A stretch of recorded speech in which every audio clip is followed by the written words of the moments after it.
नमस्कार. आज आपण एका खूप महत्त्वाच्या विषयावर बोलणार आहोत. एक असा विषय जो अनेक महिलांच्या आरोग्याशी जोडलेला आहे, पण ज्याबद्दल ना खूप गैरसमज आहेत. हो, आपण बोलतोय PCOS बद्दल. कधी असं होतंय का की पाळी वेळेवर येत नाहीये किंवा अचानक वजन वाढायला लागलंय, चेहऱ्यावरचे पिंपल्स तर काही केल्या जातच नाहीत. ह्या गोष्टी ऐकायला खूप सामान्य वाटतात, बरोबर?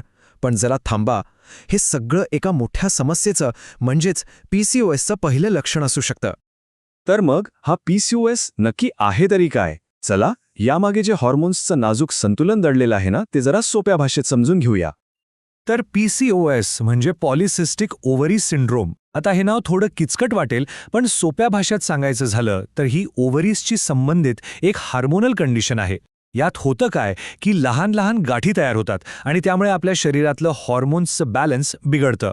पण एक गोष्ट सगळ्यांनी लक्षात ठेवायला हवी आणि ही खूप महत्त्वाची आहे की हा आजार नाही आहे. ही फक्त एक स्थिती आहे, एक कंडिशन आहे जी योग्य काळजी घेतली तर आपण पूर्णपणे नियंत्रणात आणू शकतो. हे असं समजा की आपल्या शरीराची दोन वेगवेगळी रूपं आहेत.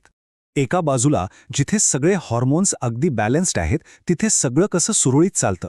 पण दुसऱ्या बाजूला PCOSमुळे हेच संतुलन पूर्णपणे बिघडतं. अँड्रोजेन नावाचा एक पुरुष हॉर्मोन वाढतो आणि मग तिथूनच अनियमित पाळी आणि अचानक वजन वाढण्यासारख्या समस्यांची साखळी सुरू होते. पण प्रश्न हा आहे की हे हार्मोन्सचं संतुलन अचानक बिघडतं तरी का? खरं तर PCOSचं असं कोणतंही एक ठरलेलं कारण नाहीये. उलट ही अनेक गोष्टी एकत्र येऊन तयार होणारी एक गुंतागुंतीची स्थिती आहे. हे सगळं कसं आहे माहिती आहे, अगदी डॉमिनो इफेक्टसारखं. एक गोष्ट दुसऱ्या गोष्टीला कारणीभूत ठरते. म्हणजे बघा, आपण जर जास्त साखर किंवा जंक फूड खाल्लं तर शरीरातला इन्सुलिन वाढतं. कामाचा, वैयक्तिक आयुष्याचा ताणतणाव आला की कॉर्टिसॉल नावाचा हार्मोन वाढतो. त्यात जर झोप पूर्ण झाली नाही, व्यायाम होत नसेल, तर सगळंच बिघडतं. आणि हो, जर घरात आई किंवा बहिणीला PCOS असेल तर मग अनुवंशिकतेचा धोका असतोच. हे सगळे घटक जेव्हा एकत्र येतात ना, तेव्हा ते PCOSसाठी दार उघडी करतात. ठीक आहे, आपण कारणं तर पाहिली, पण शरीरावर PCOS नक्की कसा दिसतो ही लक्षणं वेळीच ओळखणं खूप खूप महत्त्वाचं आहे. यातलं सगळ्यात पहिलं आणि सामान्य लक्षण म्हणजे अनियमित पाळी. कधीकधी तर ती 2-3 महिनेही येत नाही. मग येतं वजन वाढणं, विशेषतः पोटाभोवतीची चरबी वाढते.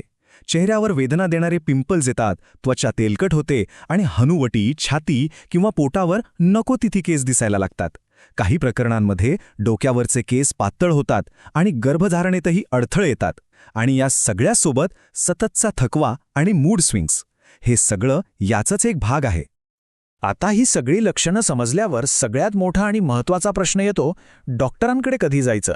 आणि हीच ती निर्णायक पायरी आहे. फक्त एक आकडा नाही, तर हा एक अत्यंत महत्त्वाचा कालावधी आहे जो सगळ्यांनी लक्षात ठेवायला हवा.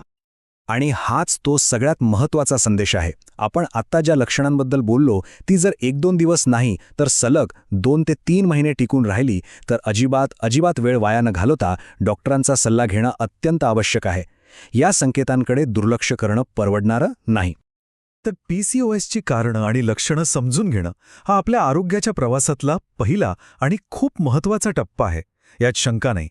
पण आता खरा प्रश्न हा आहे की आपलं आरोग्य आपल्या हातात घेण्यासाठी आणि एक निरोगी आयुष्य जगण्यासाठी आपलं पुढचं पाऊल कोणतं असायला हवं.